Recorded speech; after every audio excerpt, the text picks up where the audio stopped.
बिस्मिल्लाहिर्रहमानिर्रहीम। अस्सलाम वालेकुम। कुछ नई अपडेट्स और एक नए वीलॉग के साथ गुलफाम चौधरी आपकी खिदमत में हाजिर है। फर्स्ट ऑफ ऑल हमने बात करनी है हाई कोर्ट के हुक्म के बावजूद इमरान खान साहब से अदालती कमीशन की मुलाकात नहीं करवाई गई। आज अहम तरीन इंकशाफ हमारे सामने आया है जिसमें बताया गया है कि अदालती कमीशन जो सकीना बंगिश की सरबराही में वहाँ पर पहुंचा था अडयाला जेल, और उन्होंने मुलाकात करनी थी इमरान खान साहब से, जिसमें जो जस्टिस सरदार इजाज़ इसहाक साहब हैं उन्होंने ये आर्डर दिया था कि इमरान खान साहब से मुलाकात करवाई जाए और उन्होंने जो पॉलिटिकल क्वेश्चंस करने हैं वो उनसे कंफर्म की जाए और अदालत को रिपोर्ट पेश की जाए।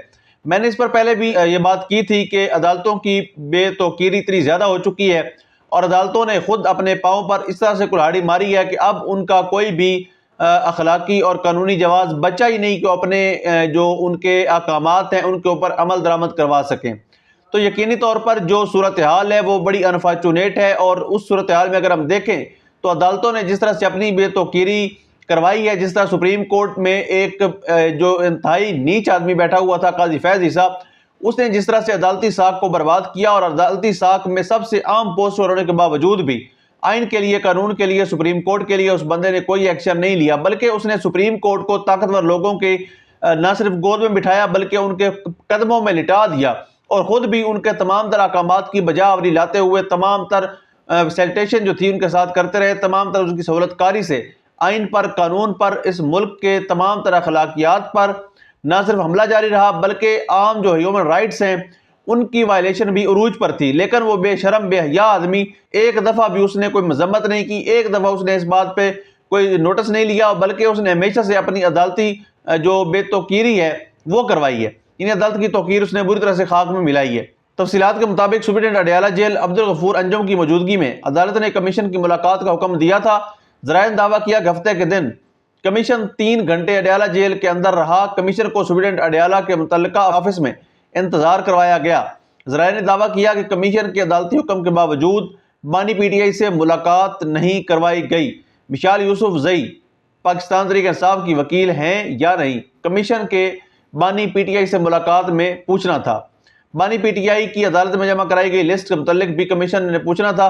अदालत ने 4 सवालात बानी पीटीआई से पूछने का हुक्म दिया था, लेकिन जिस तरह हमने पहले खदशा जाहिर किया था कि शायद इनको, इस निज़ाम को, जो अदालतों के अंदर बैठे हुए हैं या वो लोग अवाम के अंदर हैं जो जिनको अदालतों से शायद कोई थोड़ी बहुत तवक्को है, उनको ये जमा खातिर रखना चाहिए कि उनकी अदालतें बुरी तरह से अबडक्ट हो चुकी हैं और बुरी तरह से उनके ऊपर ताकतवर लोग जो है वो असरअंदाज हो चुके हैं।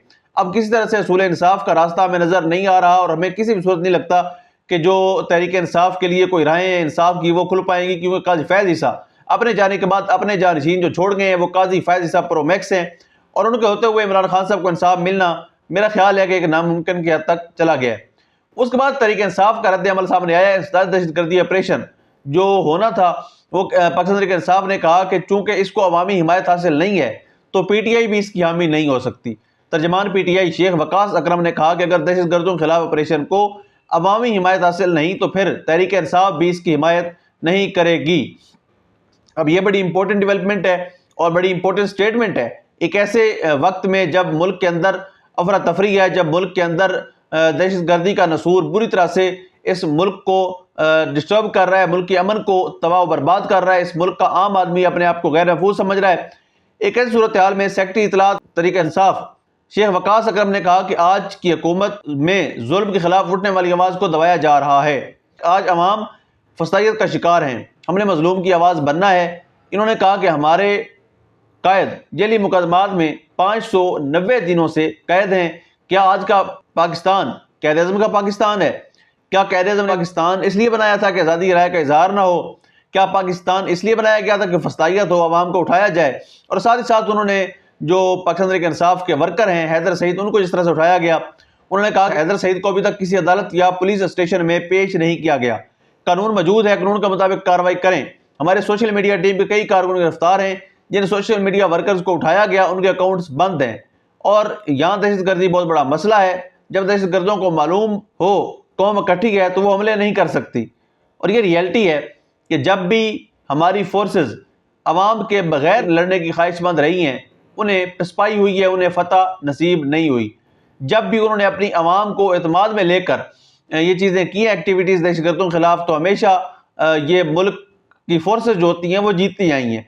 لیکن جب آپ اپنی عوام کو پکڑیں گے، ماریں گے، ننگا کریں گے، ان کی ویڈیوز بنائیں گے، ان کی تذلیل کریں گے، تو میرا نہیں خیال کہ کوئی عام آدمی جو ہوگا وہ ان چیزوں کی حمایت کرے گا۔ اگر ہیومن رائٹس کی وائلیشن ہوگی، یعنی آج انڈیا کے اندر ہمارا مذاق اڑایا جا رہا ہے، پوری دنیا کے اندر پاکستان ایک تماشا بنا ہوا ہے، اور وہ صرف اس لیے بنا ہوا ہے کیونکہ یہاں پر ہیومن رائٹس کی بدترین وائلیشن ہو رہی ہے۔ یعنی کوئی تھوڑی بہت نہیں ہے، کوئی 2-4% نہیں، 100%۔ کوئی شخص پاکستان میں جو بیٹھا ہے وہ اپنے آپ کو محفوظ نہیں سمجھ رہا، وہ اپنے آپ کو غیر محفوظ سمجھتا ہے، اور اوبیسلی یہاں پر سفارت خانے موجود ہیں، یہاں پر غیر ملکی سفیر موجود ہے، یہاں پر بہت سے ایسے افراد موجود ہیں جہاں تک ان کی انٹیلیجنس کے لوگ موجود ہوتے ہیں جن کو انفارمیشن پہنچ رہی ہوتی ہے۔ تو کیا یہ ہمارے والوں کو نہیں پہنچ رہی کہ پاکستان کے اندر کیا اشر ہوا پڑا ہے؟ یہ پاکستان کے اندر عوام کا اعتماد کتنا رہ گیا اداروں کے اوپر؟ تو یہ بڑی انفارچونیٹ سچویشن ہے، اس پر جتنا ہو سکے جلدی کنٹرول کر لینا چاہیے۔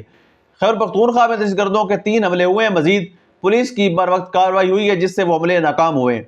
اب بتایا یہ جا رہا ہے کہ لکی مروت کے تھانہ گمبیلا پر دہشت گردوں نے 10 سے 15 مسلح افراد نے حملہ کیا، اور پولیس کی جوابی کارروائی سے جو ہے وہ کنٹرول ہو گئے۔ ڈی پی او لکی مروت جواد اسحاق کے مطابق پولیس نے بڑے حملے بر وقت کارروائی کے ذریعے ناکام بنائے، اور حملہ آور بھاری ہتھیار لے کر آئے تھے، لیکن جب ان پر واپسی پولیس نے اٹیک کیا تو وہ وہاں سے بھاگ گئے۔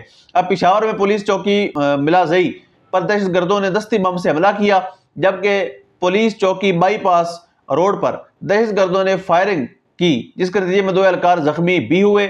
پولیس کی جوابی کارروائی میں حملہ آور زخمی حالت میں فرار ہونے میں کامیاب ہو گئے۔ جو زخمی اہلکار تھے ان کو ہسپتال شفٹ کر دیا گیا ہے۔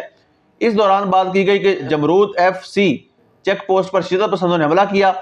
ایف سی باڑا رائفل کی جوابی فائرنگ کے بعد حملہ آور اندھیرے کا فائدہ اٹھاتے ہوئے فرار ہو گئے۔ اب سوچنا پڑے گا ہمیں کہ ہمارا ملک اس وقت کس کنڈیشن سے گزر رہا ہے، ہمارے ملک کے اندر چیلنجز کیا ہیں، ہمارے ملک کے اندر پرابلمز کیا ہیں۔ کیا ہمارے ملک کے اندر ایک ہی مسئلہ ہے تحریک انصاف؟ کیا ہمارے ملک کے اندر صرف عمران خان مسئلہ رہ گیا ہے؟ کیا ہمارے ملک کے اندر صرف ایک سوشل میڈیا واریئرز جو ہیں وہ رہ گئے ہیں مسئلہ؟ تو اپنی پالیسیز پر، اپنی اداؤں پر ہمیں غور کرنا پڑے گا۔ اگر ہم غور نہیں کریں گے تو خدا نخواستہ ہمارا نقصان اب بھی ہو رہا ہے، اور یہ نقصان رکے گا نہیں۔ اس چیزوں پر اگر ہم کنٹرول کر لیں گے تو ہم میں نئیس القوم اپنا کردار ادا کرتے ہوئے اس دہشت گردی کی تمام تر بدترین کارروائیوں سے نمٹ بھی لیں گے، اور اس لڑائی میں ہم کامیاب بھی ہو جائیں گے۔ لیکن اگر ہماری لڑائی ہماری ہی قوم کے ساتھ جاری رہی تو کسی صورت بھی کامیابی نظر نہیں آئے گی۔ یہ سوچنا پڑے گا فیصلہ کرنے والوں کو، اور حکومت میں بیٹھے ہوئے وہ لوگ جن کو جیلی فارم 47 سے مسلط کیا گیا، اور آج وہ پاکستان کے اندر اقتدار کے مزے لے رہے ہیں۔ یہ مزے کب تک لینے ہیں؟ اگر یہ عوام اپنے حقوق کے لیے نکل آئی تو پھر سوچ لیجیے آپ کا کیا اشر ہوگا۔